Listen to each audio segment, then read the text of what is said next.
Fala aí, galera do Foca no Vini Aulas. Tudo bem? Tudo tranquilo, pessoal? Se liga, ó, hoje vamos trabalhar um assunto show de bola, que é o trovadorismo. Então veja, antes de eu falar em quinhentismo, barroco, né, e dar a sequência aí, sequência do pente, o que acontece? Nós já trabalhamos toda uma base aí, toda uma introdução à literatura, à arte, né, de um modo geral. Mas eu queria mostrar a vocês alguns assuntos que vão até nos ajudar futuramente na literatura brasileira. Nosso curso é de literatura brasileira, né, obviamente. Por que eu estou reforçando isso? Trovadorismo, por exemplo, é um assunto que não cai na sua prova diretamente, porque tem a ver com literatura portuguesa, tá? Mas analisando aqui o trovadorismo, vai nos facilitar a compreensão do romantismo, até um pouquinho do barroco em alguns pontos ali. Então achei que valia muito a pena trabalhar o assunto, obviamente. Tem na sua apostila, etc. Outra coisa, e é um clima muito gostoso o trovadorismo, porque é um clima aí de Idade Média, né, da Baixa Idade Média. E aí, pô, já lembro de vários filmes, ou das partidas de RPG que eu joguei, né? Enfim, e a saudade. Coloquei essa imagem maneiríssima, né, quando eu pesquisei sobre bardo na internet. Daqui a pouco eu falo sobre isso, tá? Então, trovadorismo, 1198 a 1418. Datas aproximadas, tá? Fala-se aí em séculos 12 a 14 ou 12 a 15, mais ou menos. Bom, eu começo a nossa aula, aliás, tem muita informação na aula, tá? Mas não se assuste não, vamos ver o que é importante aí, o que vai nos ajudar futuramente em provas e na compreensão de outras escolas literárias. Pois bem, eu começo então falando aí de toda uma tradição dos gregos, não é? Falo lá do Renascimento, dou uma pontuada geral aqui, tá? Aqui já começo citando aí os trovadores. Apenas cito rapidamente aqui as novelas de cavalaria. Podemos falar sobre isso em uma próxima aula, ou eu faço uma complementação aqui depois. Aqui vou criando já esse climinha de Idade Média, tá? Aqui, resumidamente, eu coloco que a Igreja Católica sempre teve fortíssima influência, né, na cultura, até porque 2% da população na época era alfabetizada. Caramba, pouquíssimo, né? Pouquíssimo. Então você tem uma produção cultural muito restrita e muito ainda ligada à religião, tá? Bom, aqui mais um pouquinho do contexto histórico, que é fundamental para você entender as cantigas de amor, de amigo, de escárnio, de maldizer. Então a gente já vai chegar lá. Então aqui eu coloco uma nova organização social. Que o que acontece? Há um declínio do Império Romano, então há uma descentralização do poder. E surgem o quê? Os senhores feudais, certo? Obviamente você já viu o filme, né, com isso. Então o senhor feudal, ele tinha ali, por exemplo, os vassalos, não é? Os camponeses que trabalhavam para ele, pagavam impostos para esse senhor feudal, e em troca esse senhor feudal oferecia proteção, né? Eram épocas aí de muitas guerras, muitas batalhas, então essa proteção era muito bem-vinda. Então essa era uma relação de vassalo, ou seja, uma relação de, melhor dizendo, de vassalagem. Esse camponês ele se coloca como um vassalo, como um serviçal do senhor feudal, que era um nobre. Essa relação de vassalagem, ela vai passar para a literatura. E, aliás, vamos ter essa relação de vassalo nas músicas de hoje em dia, tá? Como eu sempre falo para vocês, né? As escolas literárias não acabaram, certo? Não sumiram. Elas estão aí, estão influenciando ainda hoje, vão influenciar sempre a cultura, em filmes, músicas, teatro e por aí vai, beleza? Então coloco isso aqui um pouquinho para vocês, ó, o senhor feudal que era o suzerano, os vassalos, né? Sempre que eu falo nisso, em vassalagem amorosa, eu lembro de uma música do Djavan, onde ele fala que ele quer ser o servidor de um samurai, né? Quando ele fala em relação à pessoa amada. E isso é uma hipérbole, é um exagero, porque samurai vem de um verbo do japonês que é sabura, que é servir ao superior. Então o samurai ele já servia a um senhor e o Djavan, né, melhor, o eu lírico nessa música fala que ele quer ser o servidor de um samurai. Então eu sempre lembro disso. Muito bem, aqui eu coloco um pouquinho dessa estrutura, né, que eu falei bem rapidamente aí para vocês. Então, olha lá, nessa pirâmide, que aliás não mudava, certo? Rarissimamente ia ter alguma alteração. Então, eram estamentos bem isolados, né? Lá na base, os soldados, os camponeses, os servos, subindo um pouquinho, os senhores feudais, os bispos, os cardeais, né? Depois ali o papa, a alta nobreza e acima de todos, obviamente, o rei, tá? Bom, falo aqui de trovadorismo, cito apenas o humanismo, mas essa é a nossa próxima aula, tá? Aí falo da origem, né, que foi na Espanha, sul da França e Portugal. A gente vai focar aqui Portugal. E foi a época, inclusive, de Portugal estar se formando, né, estar definindo um idioma também. Mais à frente eu coloquei isso. Isso daí eu já comentei, né, rapidinho. Olha lá, surge a linguagem de Portugal, o galego-português, e assim os primeiros escritos de sua literatura. Olha que interessante, está tudo interligado, né? O surgimento de Portugal, com a sua literatura, com o idioma. E, gente, é claro que a gente vai sentir uma grande diferença, né, um grande impacto aí em relação ao idioma daquela época para o nosso português aqui do Brasil, não é? Óbvio, é muito diferente. O nosso idioma, aliás, ele é muito misturado. Porque, veja, quando o Império Romano chegou à Península Ibérica, já havia um povo lá, os celtiberos. Então, o latim, havia o latim do povo, o latim dos soldados, que era o latim vulgar, vulgar na ideia de ser comum, né, ser corrente, e havia o latim dos eruditos, né, da nobreza, da igreja, principalmente. Pois bem, o latim vulgar, ele já se misturou com a língua dos celtiberos. E essa língua deles já era misturada. Já havia influências árabes, por exemplo, enfim. Dessa mistureba vieram as línguas neolatinas, dentre elas a língua portuguesa, certo?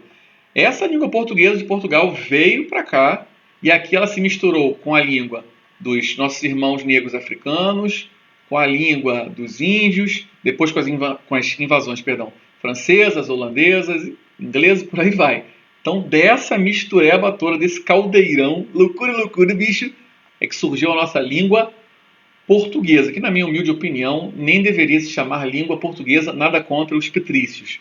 Mas é porque a nossa língua é tão diferente que, na minha opinião, repito, deveria se chamar pelo menos língua brasileira. É tão diferente, para vocês terem ideia, que há muito tempo eu vi um documentário, foi um Globo Repórter, foi feito em Portugal. E o camarada falando, né, em português de Portugal, e eles colocaram legenda. É português. Percebe? É muito diferente, né? Muito. Bom, bota um pouquinho desse contexto histórico para você ir se ambientando, tá? Expansão marítima, mais alguns dados da história, né? Conquista de Celta, descoberta da Ilha da Madeira, a Ilha de Vasco da Gama às Índias, Universidade de Coimbra, tá, ok. Tipos de compositor. Então, o trovador, que é o foco aqui da nossa aula, né? Olha lá, um compositor, um cantor, digitei errado, vou corrigir aqui, perdão. Que pertencia à nobreza. Suas obras revelavam uma linguagem bem elaborada. Então, esse trovador vai tratar desse ambiente mais nobre, né? O segrel, que era um fidalgo. Muito legal essa palavra, né? Eu ri porque eu lembrei da minha avó, quando nós reclamávamos, entre aspas, tá? Da comida dela. Não é bem reclamar, é até um absurdo falar isso, que a minha avó cozinhava muito bem. Desculpe falar isso, mas não existe feijão melhor do que aquele que a minha avó fazia. Professor, eu vou te convidar para ir lá em casa. Pode convidar, mas eu duvido muito que alguém faça um feijão, aquele chocolate que a vovó fazia. Aí se ela perguntasse assim, ô meu neto, gritando, né? A vovó era muito carinhosa com a gente. O que você achou do frango? Tá salgado? E às vezes tava um pouco salgado. Aí eu falava, olha, vó, da minha opinião, tá assim, um pouquinho salgado, mas nada demais, não. Ela, boca fina ele, hein? É fidalgo. Ele é fidalgo. Todo mundo ria da minha cara e eu ficava com cara de idiota, o que não é muito difícil para mim, certo? Porque fidalgo é filho de alguém importante. Aí virou filho de alguém, filho de algo, fidalgo. Né? É essa preguiça linguística, né? Mas vamos lá. Então, segré, um fidalgo inferior em decadência, né? Meio caído aí. Geralmente um andarilho profissional. Então ele ia vendendo a sua arte, digamos assim. Jogral, de origem popular, era bailarino e servia a senhores feudais para distrair a corte e o exército. Menestrel, certamente você já ouviu falar nesse termo, né? Não é tão incomum. De origem popular também, apresentava as composições nos castelos ou feudos, e a soldadeira acompanhava os artistas dançando, cantando e tocando castanholas. Uma espécie aí de backing vocal, tá? Bom, o trovadorismo, poesia e cortesia. Por que eu botei cortesia aí? Né? O que é esse amor cortês? É uma espécie de jogo que eles faziam, não é? Então o trovador se dirigia a essa dama da alta nobreza, ficava cortejando essa dama, não é? Ela era uma mulher inacessível. Então um joguinho de sedução, tá bom? Vou explicar melhor daqui a pouco. Aqui eu quero destacar para vocês o seguinte, ó. Literatura oral. Gente, no trovadorismo as poesias eram feitas para serem declamadas acompanhadas de instrumentos. Então, havia uma ligação muito forte com a música, certo?